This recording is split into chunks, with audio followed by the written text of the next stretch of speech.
Everyone. तो हमारे last lecture में हमने देखा था प्रोकैरियोटिक सेल के बारे में। आज का हमारा टॉपिक है यूकैरियोटिक सेल।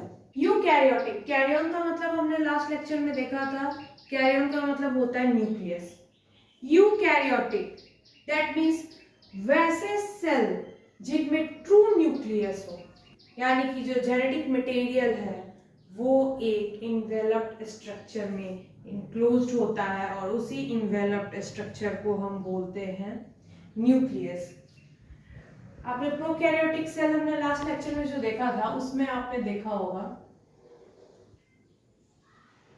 कि अगर ये एक सेल है तो उसमें जेनेटिक मटेरियल जो है कुछ इस तरीके से साइटोप्लाज्म में पड़ा हुआ है। अब जैसे आप यूकैरियोटिक सेल देख रहे हो, यहां पे क्या है, ये जो आपका जेनेटिक मटेरियल है ये एक इन्वेलप के अंदर है। आप क्लियरली देख सकते हो ये जो साइटोप्लाज्म है ये ऐसे ही डिस्पर्स्ड नहीं है, ये एक इन्वेलप्ड स्ट्रक्चर के अंदर जो जेनेटिक मटेरियल है वो है और इसी इन्वेलप्ड स्ट्रक्चर को हम बोलते हैं न्यूक्लियस।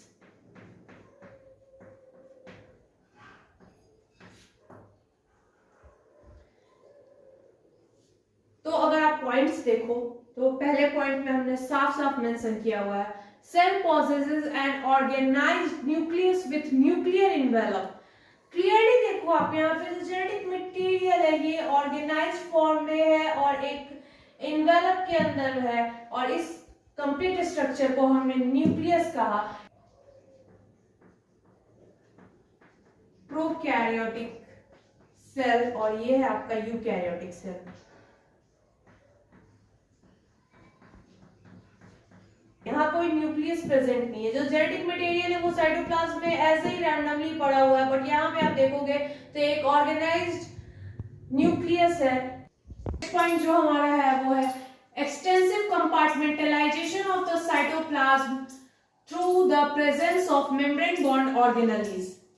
हमने प्रोकैरियोटिक सेल में देखा था कोई भी मेम्ब्रेन बॉन्ड ऑर्गेनेली नहीं है, यहाँ केवल जेनेटिक मटेरियल जो है साइटोप्लाज्म में ऐसे ही पड़ा हुआ है और साइटोप्लाज्म में कुछ जो आपको बड़े डॉटेड स्ट्रक्चर्स दिखाई दे रहे हैं वो यहाँ पे राइबोसोम्स थे, बट कोई भी मेम्ब्रेन बॉन्ड ऑर्गेनेली नहीं थी जिसके कारण साइटोप्लाज्म में कोई भी कंपार्टमेंटलाइजेशन नहीं था।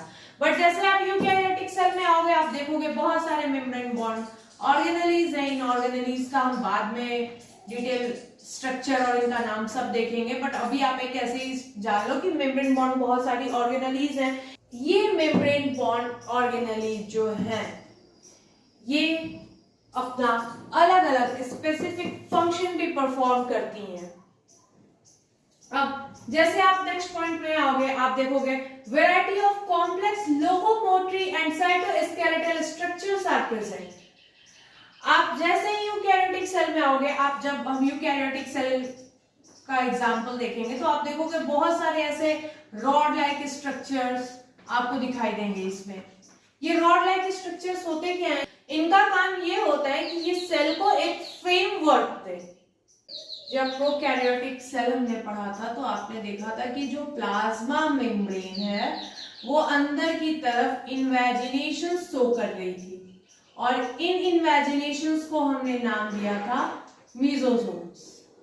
बट यहाँ आपको प्लाज्मा मेम्ब्रेन में कोई भी इन्वेजिनेशंस नहीं दिखाई दे रही होंगी यूकैरियोटिक सेल के केस में। दैट मींस मीजोसोम जो है वो क्लियरली एब्सेंट है इस केस में। हमने प्रोकैरियोटिक सेल में एक्स्ट्रा न्यूक्लियर डीएनए देखा था जिसे हमने प्लाज्मिड कहा था, बट यहाँ आप देखो यूकैरियोटिक सेल में प्लाज्मिड भी एब्सेंट है। अगर आप यूकैरियोटिक सेल का एग्जाम्पल देखो तो प्रोटिस्ट्स, animal cells, plant cells and fungi ये सारे यूकैरियोटिक सेल के एग्जाम्पल्स हैं। तो एक जल्दी से क्विक रिव्यू लेते हैं। यूकैरियोटिक सेल किसको बोलते हैं? वैसे सेल जो कि वेल डिफाइंड और ट्रू न्यूक्लियस पॉजेस करते हैं। Extensive compartment compartmentalization of cytoplasm through the presence of membrane bound organelles. Possesses an organized nucleus with a nuclear envelope. Genetic material is organized into chromosomes. Variety of complex locomotory and cytoskeletal structures are present. Mesosomes clearly absent. Plasmid clearly absent. तो चलिए अब animal cell देखते हैं। तो हमने eukaryotic cell के कुछ basic points देखे थे। अब यूकैरियोटिक सेल को अच्छे से समझने के लिए हम उसके दोनों एग्जाम्पल जो हैं उनकी डिटेल डायग्राम की स्टडी करेंगे। तो पहला एग्जाम्पल हम यहाँ पे देख रहे हैं एनिमल सेल का। एनिमल सेल का डायग्राम यहाँ पे है। एनिमल सेल को जनरली ओवल या राउंड शेप में ही हम देखेंगे। और तो ये एक टिपिकल एनिमल सेल का डायग्राम है। तो शुरू करते हैं इसको।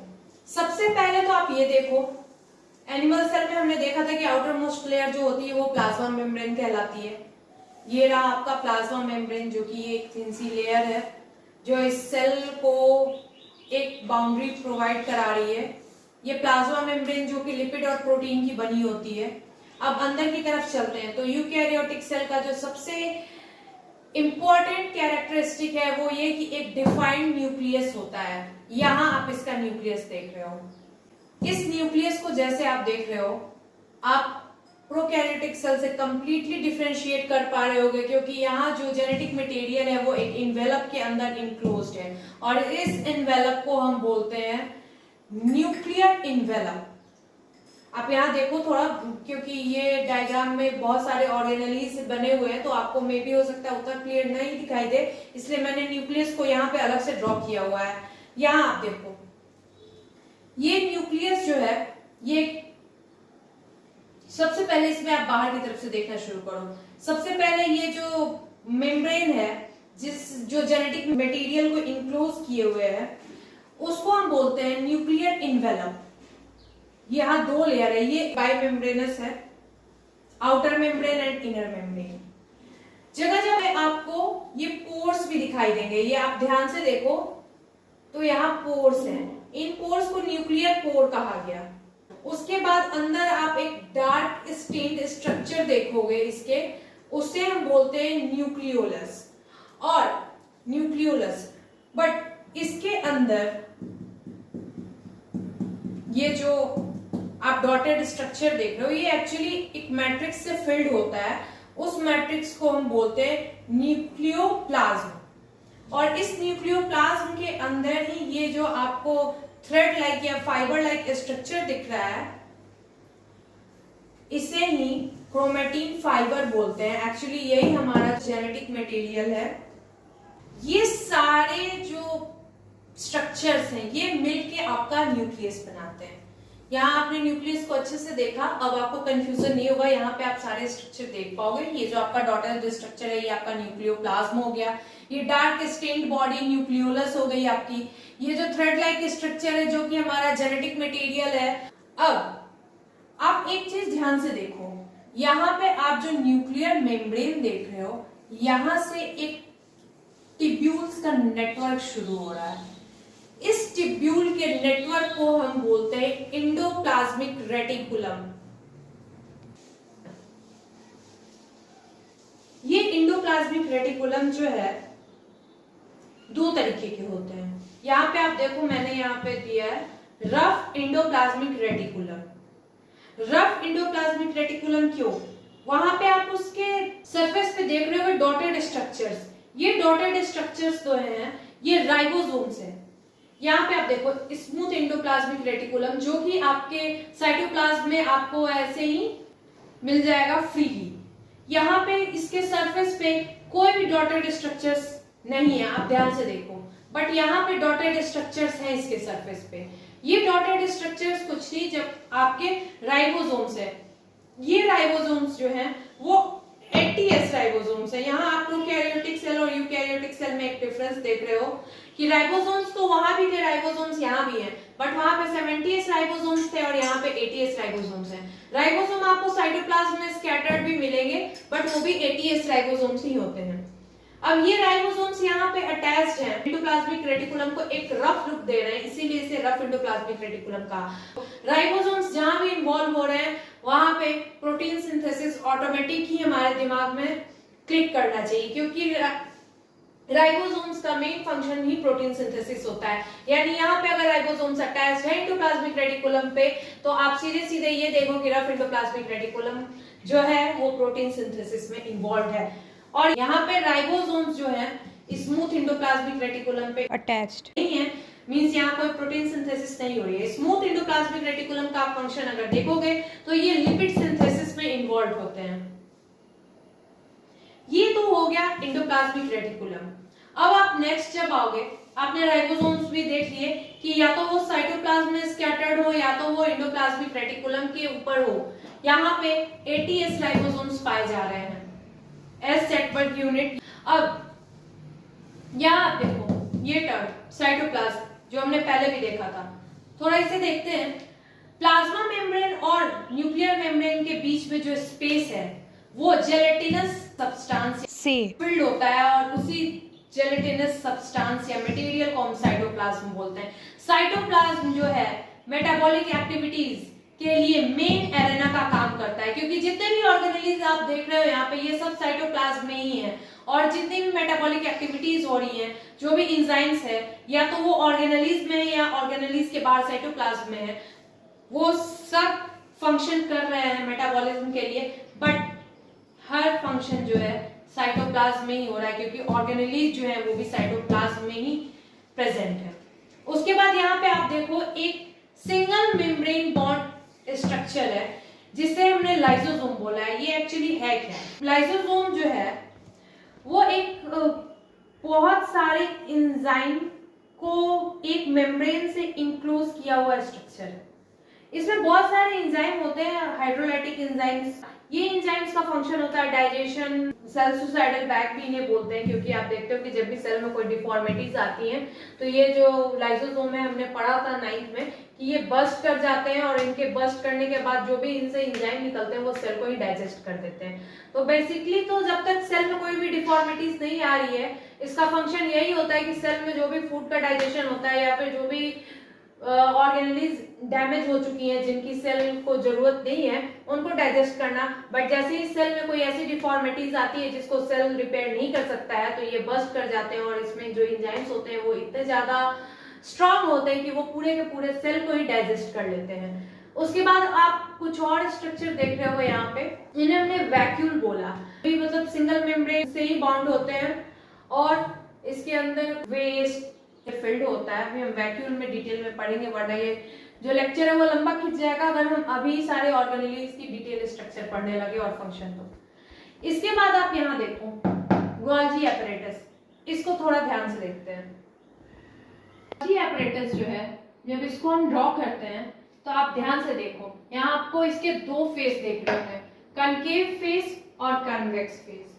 कनकेव फेस जो है वो हमेशा प्लाज्मा मेम्ब्रेन के टुवर्ड्स होता है, ये आप देखो प्लाज्मा मेम्ब्रेन के टुवर्ड्स है। और कन्वेक्स फेस जो है वो हमेशा न्यूक्लियस को फेस करता है, टुवर्ड्स द न्यूक्लियस। इसका फंक्शन हम आगे देखेंगे। यहाँ पे आप एक स्ट्रक्चर देखो ध्यान से, इसको मैंने अलग से भी ड्रॉ किया है ताकि आप इसको अच्छे से देख सको। अभी ये देखो, ये न्यूक्लियस के पास एक स्ट्रक्चर है, ठीक ऐसे आपको ये कुछ टाइप का दिख रहा होगा, इसे हम सेंट्रोसोम बोलते हैं। अब सेंट्रोसोम ध्यान से देखो आप, यहाँ पे मैंने इसे यहाँ अलग से ड्रॉ किया है। यहाँ पे एक वर्टिकल और एक हॉरिजॉन्टल स्ट्रक्चर आपको दिखाई दे रहा होगा, इसे हम एक स्ट्रक्चर जो है इसे हम सेंट्रियोल बोलते हैं। यहाँ आपको दो सेंट्रियोल दिखाई दे रहे होंगे, एक आपका वर्टिकल हो गया, दूसरा हॉरिजॉन्टल हो गया। यहाँ पे आप देखो ये जो डॉटेड स्ट्रक्चर आपको दिखाई दे रहे हैं ना, इन्हें आप काउंट करो, 1 2 3 4 5 6 7 8 9।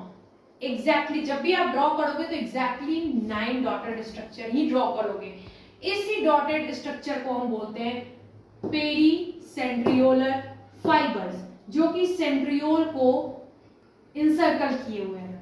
और इस पूरे स्ट्रक्चर को हम सेंट्रोसोम बोलते हैं। ये जो टी शेप स्ट्रक्चर दिखाई दे रहा है इसे नहीं, इसे सेंट्रियोल बोलते हैं। और जब ये 9 पेरीसेंट्रियोलर फाइबर्स के द्वारा इंसर्कल्ड होगा या फिर इंक्लोज्ड होगा, तब इस पूरे स्ट्रक्चर को हम सेंट्रोसोम बोलते हैं। ये एनिमल सेल में पाए जाते हैं। जब हम प्लांट सेल देखेंगे तो आप देखोगे वहां पे सेंट्रोसोम जो है वो एब्सेंट होगा और ये न्यूक्लियस के नजदीक होता है। यहाँ पे आप कुछ रॉड लाइक स्ट्रक्चर जो मैंने ड्रॉ किया है वो देख सकते हो, उसे हमने बोला है साइटोस्केलेटल स्ट्रक्चर। ये टर्म हम जब यूकैरियोटिक सेल के पॉइंट्स देख रहे थे वहां भी हमने देखा था। एक्चुअली ये साइटोस्केलेटल स्ट्रक्चर जो है ये यहाँ पे दो तरीके के हो सकते हैं, या तो ये माइक्रोट्यूब्यूल्स हो सकते हैं या माइक्रोफिलामेंट्स हो सकते हैं। अब आप यहाँ पे एक चीज देखो, पहले आप देखो माइक्रोट्यूब्यूल्स। माइक्रोट्यूब्यूल्स जो होते हैं वो हॉलो ट्यूब लाइक स्ट्रक्चर कुछ ऐसे होते हैं, ठीक।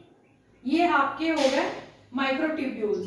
ये जो है ट्यूब्यूलिन प्रोटीन के बने होते हैं। अब अगर आप देखते हो, अगर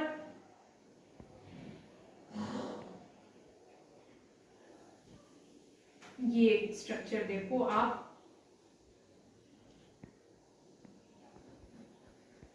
ये सॉलिड रॉड लाइक स्ट्रक्चर,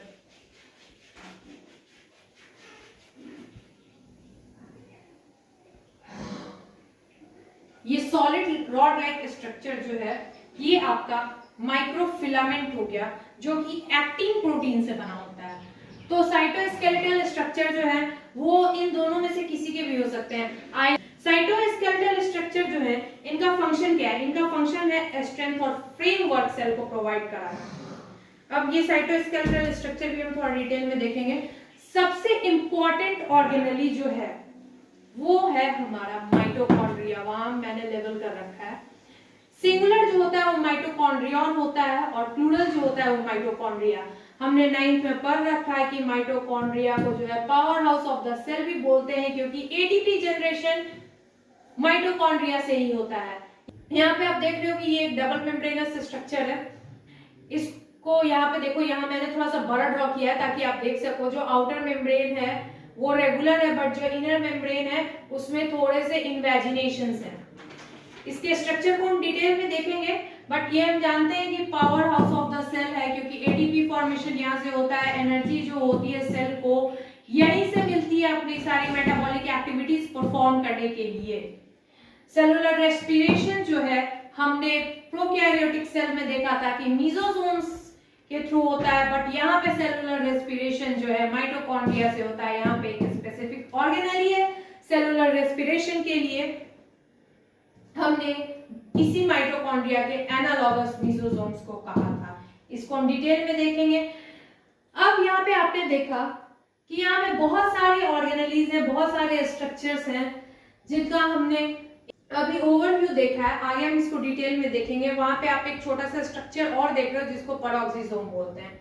अब यहाँ पे जितने आप मैंने लेवल किया केवल उतने ही स्ट्रक्चर नहीं है, बहुत सारे छोटे छोटे स्ट्रक्चर्स होते हैं, कुछ ग्रैन्युलर स्ट्रक्चर्स, ऐसे बहुत सारे स्ट्रक्चर्स होते हैं। बट ये जो है ये मेन स्ट्रक्चर्स हैं जिनकी कंप्लीट फंक्शनिंग की स्टडी हमें डिटेल में करनी है, चाहे वो न्यूक्लियस हो, न्यूक्लियोलस हो, माइटोकॉन्ड्रिया हो, गोल्गी एपरेटस हो, स्मूथ एंडोप्लाज्मिक रेटिकुलम हो या फिर रफ एंडोप्लाज्मिक रेटिकुलम।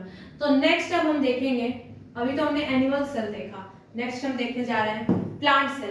क्योंकि प्लांट सेल और एनिमल सेल को जब आप देखोगे तो आप देखोगे बहुत सारे ऑर्गेनेलीज जो कि प्लांट सेल में है बट एनिमल सेल में नहीं है, और कुछ ऐसे भी हैं जो एनिमल सेल में है प्लांट सेल में नहीं है। सबसे पहला तो जो आपने जब सेल बाउंड्रीज पढ़ी थी तभी देखा था कि यहाँ पे आप देख रहे हो कि प्लाज्मा मेम्ब्रेन जो है वो आउटर मोस्ट लेयर है, बट वहां पे सेल वॉल जो है वो आउटर मोस्ट लेयर होती है। चलिए अब देखते हैं प्लांट सेल। तो यहाँ पे प्लांट सेल का स्ट्रक्चर आप देखो, हमने जब एनिमल सेल देखा था तो आपने एक ओवल शेप वहां देखी थी, बट यहाँ पे अगर आप देखो तो समथिंग लाइक हेक्सागोनल स्ट्रक्चर आपको दिखाई दे रहा है। तो प्लांट सेल को देखते और एनिमल सेल को देखते आप डिफरेंशिएट कर पाओगे कि वो एक ओवल शेप्ड सेल था और ये something like hexagonal shaped cell है। वहां पे आपने देखा था कि जो आउटर मोस्ट लेयर है वो एक थिन सी प्लाज्मा मेम्ब्रेन है जिसे हम सेल मेम्ब्रेन भी बोलते हैं। बट यहाँ पे आप देखो जो आउटर मोस्ट लेयर है जो हमने ग्रीन कलर से ड्रॉ कर रखा है, ये लेयर है सेल वॉल, और प्लांट में सेल वॉल जो होता है वो सेलुलोज से बना होता है।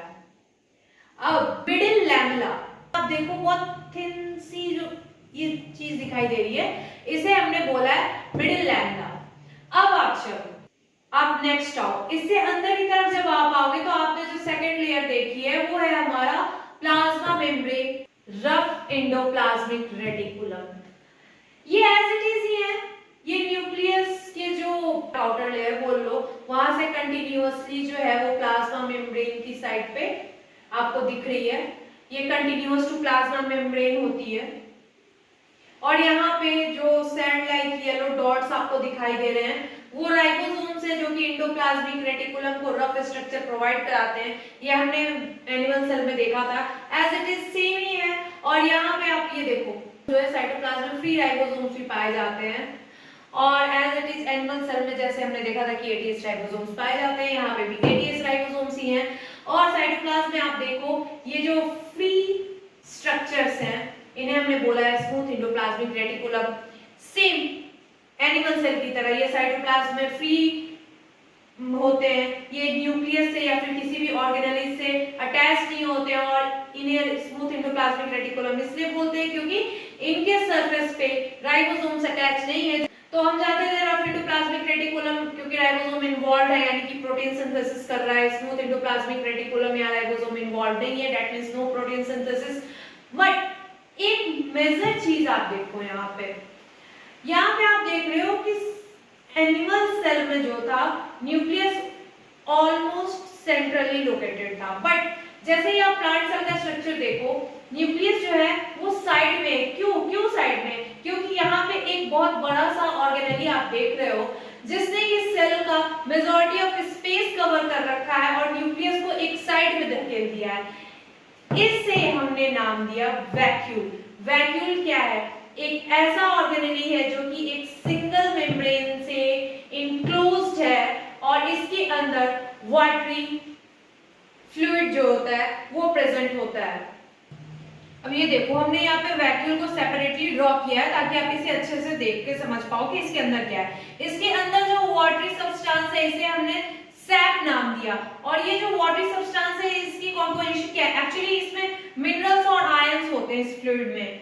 प्लांट सेल में मेजॉरिटी ऑफ स्पेस जो है वो एक वैक्यूल ही कवर करता है। हमने एनिमल सेल में देखा था कि छोटे छोटे बहुत सारे वैक्यूल्स पाए जाते हैं और न्यूक्लियस जो है वो सेंट्रली प्लेस्ड होता है, बट एनिमल सेल के केस में वैक्यूल जो है वो मेजॉरिटी ऑफ स्पेस जो होता है सेल के अंदर का वो कवर करता है और न्यूक्लियस को एक साइड में उसने ढकेल रखा है।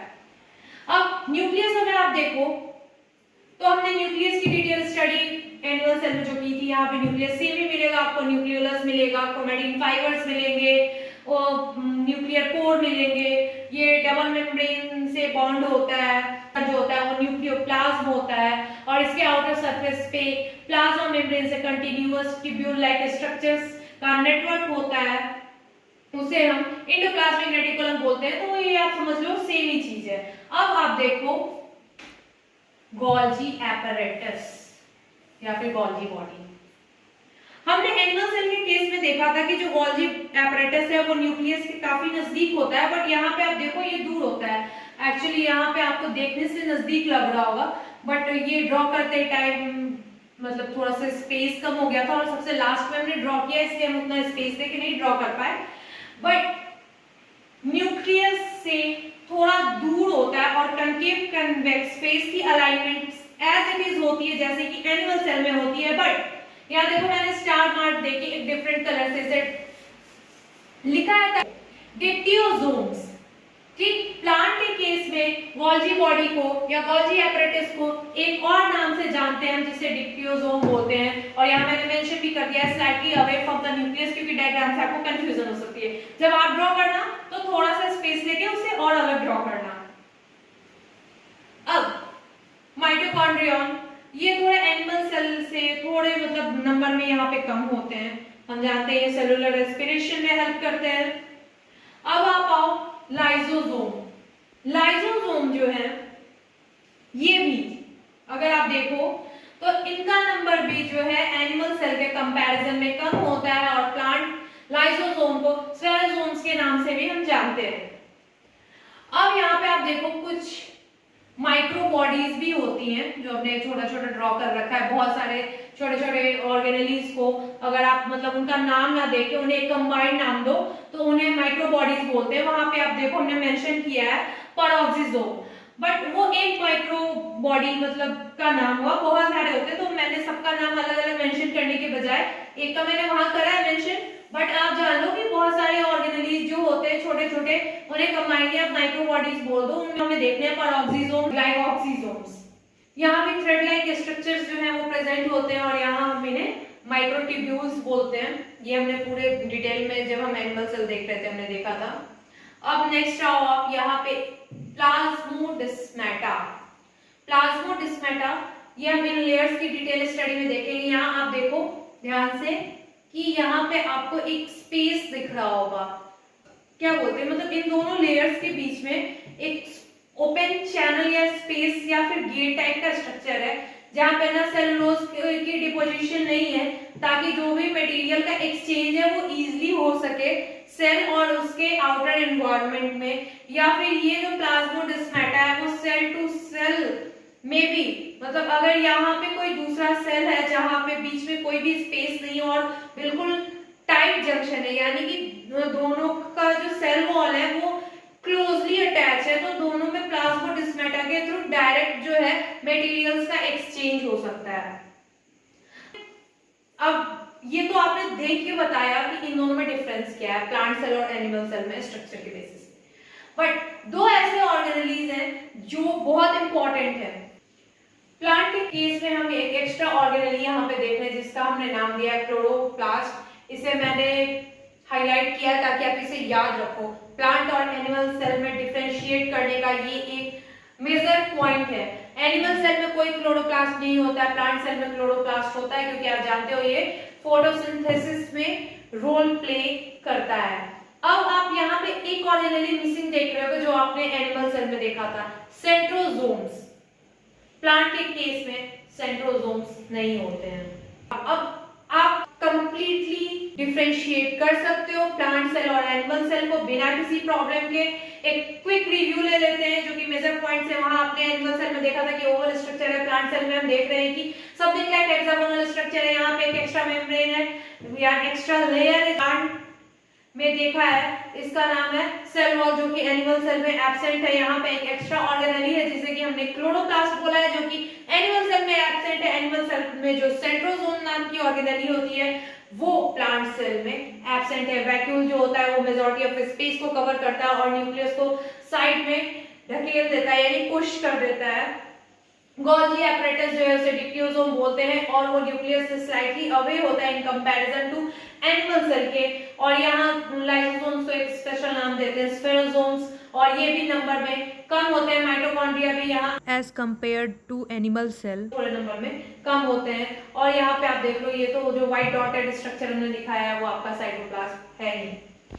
तो ये हमने यूकैरियोटिक सेल के जो दो इंपॉर्टेंट सेल्स थे जिन्हें पढ़ना स्टडी करना बहुत ही जरूरी था, प्लांट सेल और एनिमल सेल, वो हमने देखा।